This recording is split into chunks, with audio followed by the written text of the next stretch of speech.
दोस्तों नमस्कार। मैं राजीव शर्मा आपके अपने चैनल RK LIC एडवाइजर में हम आपका हार्दिक स्वागत करते हैं। दोस्तों आज हम देखते हैं फॉर्म संख्या 300 कैसे भरा जाता है और ये किस उम्र के व्यक्तियों के लिए जो है उपयोग में लाया जाता है। दोस्तों पहली बात हम आपको बता दें, ये जो व्यक्ति 18 या 18 के ऊपर उम्र का होता है ये उसके लिए ये फॉर्म उपयोग में लाया जाता है। और बच्चों का जब बीमा होता है तो बच्चों के लिए दूसरा 360 नंबर फॉर्म भरा जाता है, लेकिन अगर उसमें PWB राइडर लिया जाता है तो साथ में जो प्रस्तावक होता है तो उसका ये 300 नंबर फॉर्म भरा जाता है। तो आइए दोस्तों देखते हैं ये 300 नंबर फॉर्म कैसे भरा जाता है। तो सबसे पहले यहाँ पे फॉर्म में यहाँ पे लिखा है मंडल डिवीजन, तो यहाँ पे डिवीजन का नाम पड़ेगा जो भी डिवीजन। उसके बाद यहाँ पे लिखा है शाखा कार्यालय ब्रांच ऑफिस, तो यहाँ पे ब्रांच ऑफिस का यहाँ पे नाम लिखा जाएगा। यहाँ पे नवीनतम कलर पासपोर्ट आकार का एक फोटो यहाँ पे चस्पा होगा। उसके बाद नीचे आइए, यहाँ पे लिखा है इंस्ट्रक्शंस, तो आप इसको पढ़िए, पूरा देखिए और जो भी इसमें लिखा है उसी हिसाब से आप इसको पूरा भरिए। नंबर 1 में लिखा यह फॉर्म प्रस्तावक या जिसका जीवन बीमा होना है उसके द्वारा स्पष्ट बोल्ड अक्षरों में भरा जाना है। और उसके बाद नंबर 2 में लिखा है इस फॉर्म में 4 सेक्शन हैं। पहले सेक्शन में बीमा प्रस्तावित व्यक्ति का विवरण सेक्शन, दूसरे में प्रस्तावित योजना सेक्शन, तीसरे में व्यक्तिगत और पारिवारिक स्वास्थ्य और आदतों का विवरण सेक्शन, चौथे में घोषणा। तो इस तरीके से इसको 4 सेक्शन में बांटा गया है। उसके बाद नंबर 3 पे कृपया सभी प्रश्नों को ध्यान से पढ़ें और विवरण को सच्चाई से भरें। नंबर 4 पे है कृपया सुनिश्चित करें कि आप आवश्यकता अनुसार सभी स्थानों पर अपने हस्ताक्षर करें। कुछ स्थानों पर एक से अधिक हस्ताक्षर की आवश्यकता होती है, यह आपके हित में है। नंबर 5 पे है यदि आपका जीवन बीमित किया जाना है, स्थानीय भाषा में हस्ताक्षर करता है या इस पर अपने अंगूठे का निशान लगाता है तो संबंधित घोषणा पूरी की जानी चाहिए। आगे नंबर 6 पे उत्तर स्पष्ट होना चाहिए। प्रश्न का उत्तर हाँ या नहीं में दिया जाना चाहिए। और 7 में है जिसका जीवन बीमा प्रस्तावित है उसके द्वारा इस प्रपत्र में काटे गए निरस्त किए गए परिवर्तन पर प्रति हस्ताक्षरित होने चाहिए। सफेद स्याही का प्रयोग नहीं किया जाना चाहिए। तो दोस्तों ये है पूरा, इसको आप पढ़ लें। उसके बाद में यहाँ पे एजेंट द्वारा भरा जाए तो यहाँ पे लिखा है विकास अधिकारी या CLIA कोड संख्या, उप निदेशक और मोबाइल नंबर। यहाँ पे जो भी DO या CLIA उसका यहाँ पे कोड पड़ेगा और उसका मोबाइल नंबर लिखा जाएगा। उसके बाद यहाँ पे अभिकर्ता का नाम और उसका मोबाइल नंबर, तो यहाँ पे अभिकर्ता और उसका मोबाइल नंबर पड़ेगा। उसके बाद दोस्तों यहाँ पे आइए, फिर यहाँ पे नाम, तो यहाँ पे श्री, श्रीमती, सुश्री, तो यहाँ पे नाम पड़ेगा और जिसका बीमा होना है उसका यहाँ पे नाम लिखा जाएगा। उसके बाद यहाँ पे पिता का नाम, फादर फुल नेम, यहाँ पे जिसका बीमा होना है उसके पिता का नाम लिखा जाएगा। उसके बाद मदर फुल नेम, नंबर 4 पे उसकी जिसका बीमा होना है उसकी माता का नाम लिखा जाएगा। उसके बाद जेंडर, जो भी हो, पुरुष हो, स्त्री हो या जो भी हो, तो यहाँ पे मान लिया हमने टिक लगाया पुरुष पे, तो इस तरीके से जो भी है उस पे आप क्लिक कर सकते हैं। विवाहित स्थित, तो अगर व्यक्ति विवाहित है तो यहाँ पे आप विवाहित लिखिए, अन्यथा अविवाहित लिखिए। अगर विवाहित है तो पति या पत्नी का पूरा नाम यहाँ पे लिखिए और डेट ऑफ बर्थ, जिसका बीमा होना है तो यहाँ पे जन्म तिथि पड़ेगी और जन्म तिथि के हिसाब से जो भी यहाँ पे उसकी आयु होगी वो यहाँ पे लिखी जाएगी। उसके बाद दोस्तों आइए आगे देखते हैं। तो यहाँ पे लिखा है 10वां कॉलम है जन्म स्थान, तो यहाँ पे जहाँ जन्म हुआ है वहां पे जन्म स्थान पड़ेगा। उसके बाद प्रस्तुत किए गए आय प्रमाण का स्वरूप, यहाँ पे जो भी उसने उम्र प्रमाण के लिए जो भी प्रमाण दिया है, जैसे आधार है या डीएल है, स्कूल का है, जो भी है तो वो यहाँ पे लिखा जाएगा। मान लिया हमने लिख दिया यहाँ पे आधार कार्ड, आधार कार्ड जो भी है वो आप लिखें। यहाँ पे राष्ट्रीयता, यहाँ पे भारतीय, यहाँ पे नागरिकता भारतीय, यहाँ पे 14 नंबर कॉलम में पत्राचार का पता, यहाँ पे वो पता पड़ेगा जिस पे आपका पॉलिसी बॉन्ड डाक द्वारा जाएगा। तो यहाँ पे आप पत्राचार का पता लिखिए, ग्राम है तो ग्राम लिखिए, पोस्ट है पोस्ट लिखिए, जैसा जो भी है इसमें सारे कॉलम दिए हैं, पिन कोड सब कुछ आप यहाँ पे डालिए। उसके बाद यहाँ पे दूरभाष एसटीडी कोड, यहाँ पे अपना मोबाइल नंबर दर्ज कीजिए। उसके बाद 15 नंबर कॉलम में अस्थाई पता, तो अगर पत्राचार से अगर अस्थाई पता अगर अलग है तो आप यहाँ पे वो पता लिखिए जो भी है, और अगर एक ही पता है तो आप यहाँ पे उपरोक्त भी लिख सकते हैं। उसके बाद 16 नंबर कॉलम में है आवासीय स्थिति, निवासी भारतीय, अनिवासी भारतीय, भारतीय मूल के विदेशी नागरिक, भारत का प्रवासी नागरिक, तो जो भी हो उस पे आप टिक लगाइए। मान लिया यहाँ हमने निवासी भारतीय पे टिक लगाया है। उसके बाद अगर व्यक्ति विदेश में रह रहा है तो वहां का उसका पता डालिए, अगर देश में अपने रह रहा है तो यहाँ पे नहीं लिख दीजिए। उसके बाद केवाईसी, अगला कॉलम है यहाँ पे क्या आप आयकर दाता हैं, अगर हैं तो यहाँ हाँ में टिक करिए, अगर नहीं है तो नहीं में टिक करिए। यहाँ पे पैन नंबर अगर है तो डाल दीजिए, नहीं है तो नहीं लिख दीजिए। उसके बाद यहाँ पे आईडी, नंबर 3 कॉलम में आईडी में पहचान का प्रमाण, अगर मान लिया आधार दिया जाता है तो आधार का यहाँ पे नंबर पड़ेगा, डीएल अगर दिया जाता तो डीएल का यहाँ पे नंबर, वोटर आईडी है तो वोटर आईडी का नंबर, पासपोर्ट तो पासपोर्ट का नंबर, जो भी है यहाँ पे नंबर डाल दीजिए। और उसके बाद पते का प्रमाण प्रस्तुत किया गया है तो यहाँ पे लिख दीजिए हाँ। क्या आप जीएसटी से के तहत पंजीकृत हैं, यदि हाँ तो जीएसटीएन दे, अगर जीएसटी है तो आप यहाँ पे जीएसटी नंबर आप डाल सकते हैं। उसके बाद यहाँ पे आइए व्यवसाय, तो यहाँ पे पहला कॉलम ये है शैक्षिक योग्यता, एजुकेशन क्वालिफिकेशन, तो जितनी योग्यता है उतनी आप योग्यता यहाँ पे लिखिए।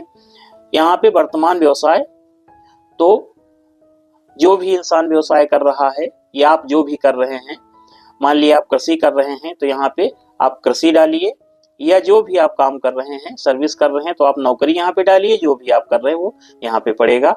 आय का स्रोत, तो यहाँ पर जो आप व्यवसाय कर रहे हैं वही आय का स्रोत, तो यहाँ पे मान लिया हमने डाल दिया कृषि। वर्तमान नियोक्ता का नाम, अगर आदमी एम्प्लॉई है तो यहाँ नियोक्ता का नाम उसका पड़ेगा, अगर नहीं है मान लिया कृषि कर रहा तो यहाँ पे नहीं पड़ेगा।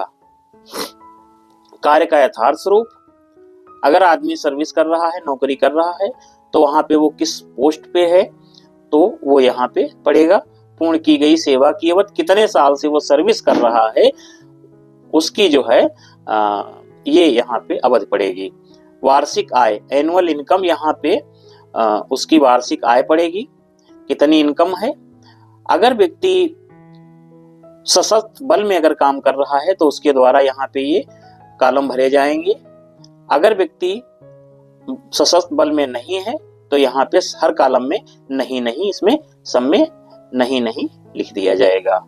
उसके बाद यहाँ पे अन्य में यहाँ पे यदि आपका व्यवसाय किसी विशेष जोखिम से संबंधित है या आप ऐसी किसी खतरनाक गतिविधियों में भाग लेते हैं या ऐसे शौक हैं जो किसी प्रकार से खतरनाक हो सकते हैं, यदि हाँ तो इसकी जानकारी दें और संबंधित प्रश्नावली प्रस्तुत करें। अगर कुछ है तो आप हाँ लिखिए, अन्यथा यहाँ पे नहीं लिखिए।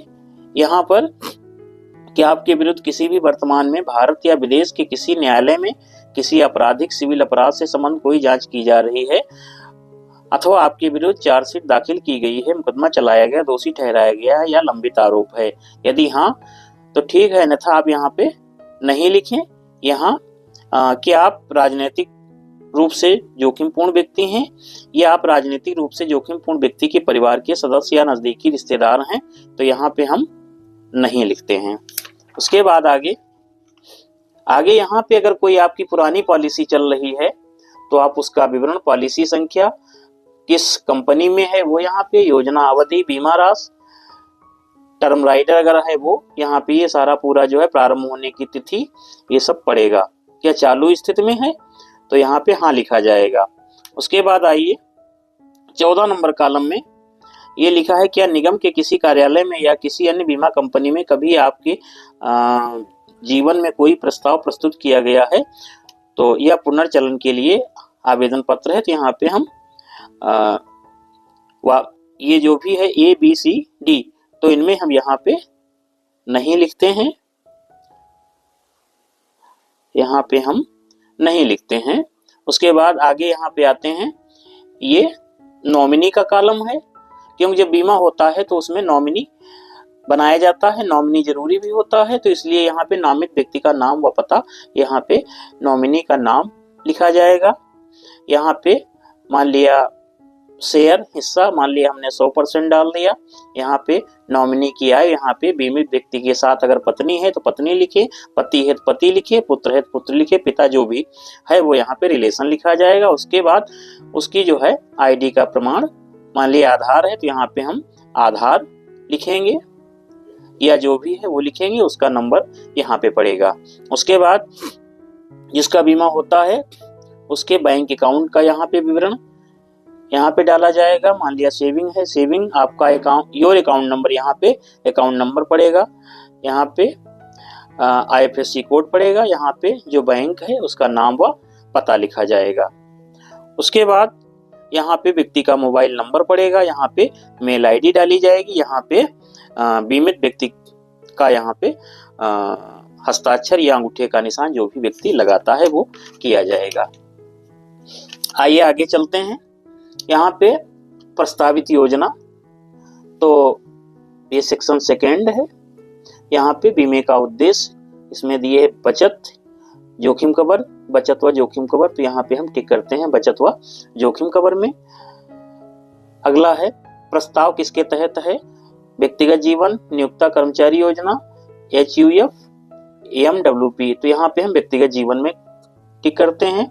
उसके बाद अगले कॉलम में यहाँ पे ये टर्म राइडर के हिसाब से दिया है, तो जो भी आप अपने हिसाब से चुनते हैं उसमें आप यहाँ पे टिक लगा सकते हैं। मान लिया हम यहाँ पे ये लास्ट वाला इसको जो है लेते हैं तो हम यहाँ पे टिक कर रहे हैं। उसके बाद यहाँ पे बीमे के लिए प्रस्तावित व्यक्ति द्वारा चयनित योजना, बीमा राशि, राइडर का चयन जो भी वो यहाँ पे योजना एवं अवधि और प्रीमियम भुगतान अवधि वो यहाँ पे पड़ेगी।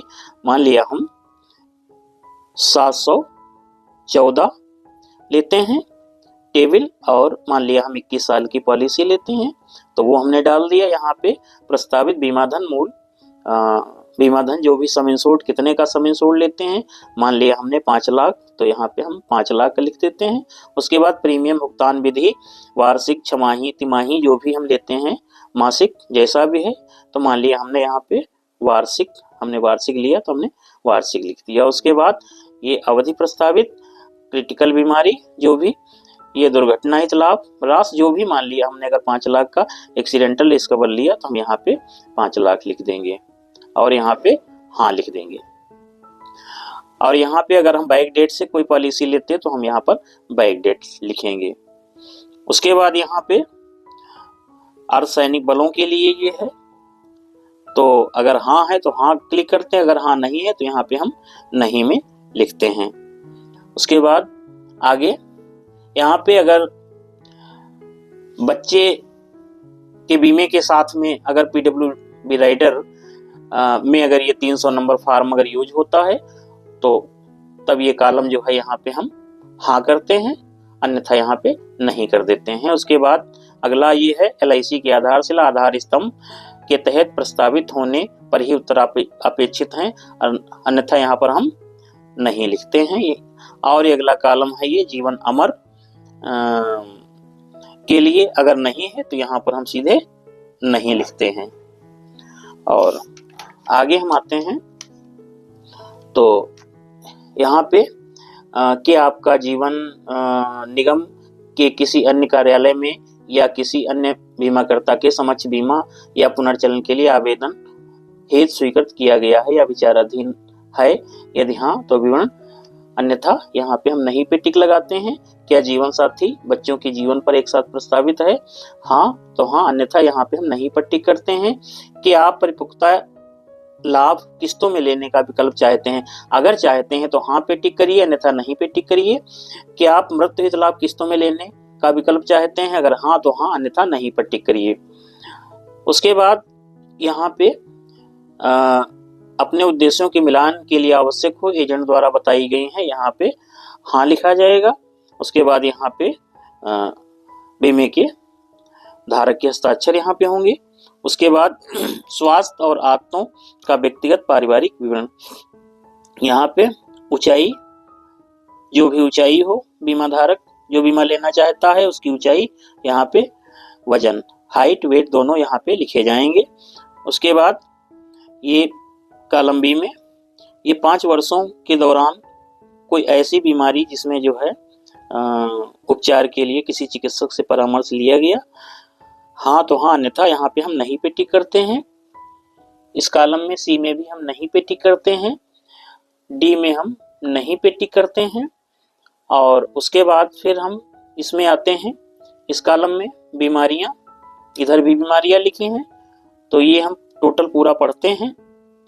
तो यहाँ पर हम नहीं लिखते हैं, यहाँ पर भी नहीं लिखते हैं, यहाँ पर भी नहीं लिखते हैं, यहाँ पर भी नहीं लिखते हैं, यहाँ पर भी नहीं लिखते हैं, यहाँ पर भी नहीं लिखते, यहाँ पर भी नहीं लिखते, यहाँ पर नहीं लिखते हैं, यहाँ पर नहीं लिखते हैं, नहीं नहीं नहीं नहीं नहीं नहीं।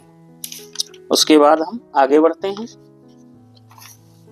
यहाँ पर नहीं लिखते हैं। उसके बाद व्यक्तिगत आदतें, मद्यपान, यहाँ पर हम नहीं लिखते हैं, यहाँ पर नहीं लिखते हैं, यहाँ पर नहीं लिखते हैं, यहाँ पर नहीं लिखते हैं। सामान्यतः आपके स्वास्थ्य की स्थिति कैसी रहती है, यहाँ पर अच्छी लिखते हैं, यहाँ पर नहीं लिखते हैं। उसके बाद यहाँ पे पारिवारिक फैमिली हिस्ट्री, तो यहाँ पे पिता की आयु लिखते हैं, माता की आयु लिखते हैं, भाई कितने हैं, 1 2 3 जो भी भाई हैं तो यहाँ पे उनकी उम्र डाली जाएगी, सिस्टर जो भी है उनकी उम्र डाली जाएगी, पति या पत्नी की उम्र यहाँ पे पड़ेगी, यहाँ पे बच्चों की उम्र पड़ेगी। स्वास्थ्य की स्थिति यहाँ पे अच्छी, यहाँ पर अच्छी, अच्छी, यहाँ पर भी अच्छी, यहाँ पे अच्छी, यहाँ पे अच्छी। अगर इनमें से कोई भी, अगर किसी की मृत्यु हो जाती है तो यहाँ पे मृत्यु के समय आयु पड़ेगी और यहाँ पे मृत्यु का कारण पड़ेगा। फिर ये जो है ये अच्छी नहीं, यहाँ पे ऐसे लाइन खींच दी जाएगी। उसके बाद आगे यहाँ पे केवल महिलाओं के लिए, अगर प्रस्तावक अगर महिला है, अगर महिला का बीमा होता है तो ये कॉलम भरा जाएगा। अगर महिला का बीमा नहीं होता है तो यहाँ पे हम पूरा ये नहीं या लागू नहीं यहाँ पे लिख सकते हैं। अगर महिला का बीमा होता है तो यहाँ पे क्या आप गर्भवती हैं, यहाँ पे होगा नहीं, अंतिम प्रसव की डेट ऑफ लास्ट डिलीवरी वो यहाँ पे पड़ेगा, यहाँ पे नहीं लिखा जाएगा, यहाँ पे नहीं लिखा जाएगा। और पति का पूरा नाम, उनका व्यवसाय, उनकी वार्षिक आय, उनकी जो पॉलिसियां हैं वो यहाँ पे लिखी जाएंगी, यहाँ पे दस्तखत होंगे। फिर उसके बाद ये प्रस्तावक का घोषणा द्वारा जो घोषणा की जाती है, यहाँ पे मैं यानी जिसका बीमा होना है, बीमा हो रहा है, उसका यहाँ पे नाम लिखा जाएगा, वो अपना यहाँ पे नाम लिखेगा। उसके बाद आगे यहाँ पे डेट हाइट, यहाँ पे जहाँ फॉर्म भरा गया है वहां का पता पड़ेगा, यहाँ पे तारीख पड़ेगी, यहाँ पे उसके दस्तखत होंगे और यहाँ पे साक्षी के हस्ताक्षर, यहाँ पे एजेंट या विकास अधिकारी जो भी उनके यहाँ पे दस्तखत होंगे। उसके बाद अगला कॉलम यहाँ पे है, ये घोषणा प्रपत्र भरने वाले व्यक्ति के द्वारा की जानी चाहिए। प्रस्ताव प्रपत्र में दी गई भाषा के अतिरिक्त किसी अन्य भाषा में प्रपत्र भरा हस्ताक्षरित किए जाने के संबंध में। अगर व्यक्ति अनपढ़ है, अंगूठा लगाता है या अगर भर नहीं पाता है, कोई दूसरा व्यक्ति अगर भरता है तो उसका यहाँ पे नाम व उसका पता होगा, उसके यहाँ पे दस्तखत होंगे। और यदि प्रस्तावक अनपढ़ है तो प्रस्तावक का अंगूठा निशान किसी ऐसे प्रतिष्ठित व्यक्ति जिसकी पहचान सरलता से हो सके, जो निगम से संबंधित न हो, प्रमाणित की जानी चाहिए। ये घोषणा भी भरनी चाहिए। तो यहाँ पे उस घोषणाकर्ता का नाम होगा, घोषणाकर्ता का पता होगा।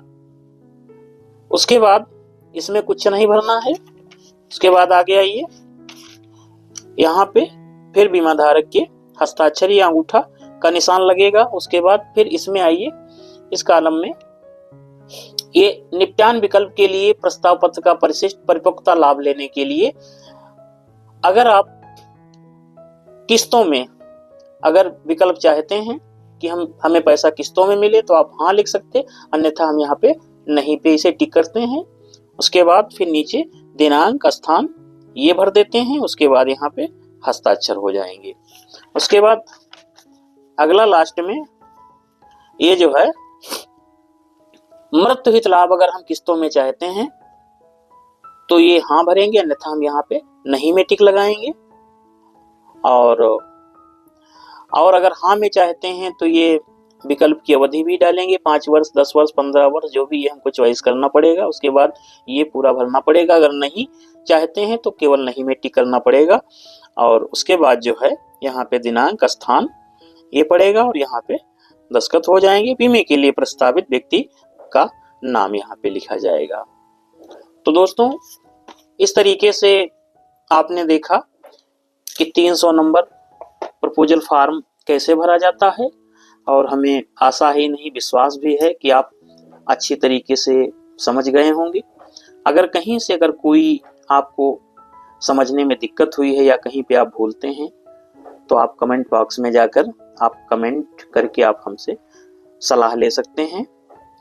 तो दोस्तों नमस्कार। इसी वीडियो के साथ अगले दिन अगले वीडियो में फिर हम आपसे मुलाकात करेंगे। धन्यवाद।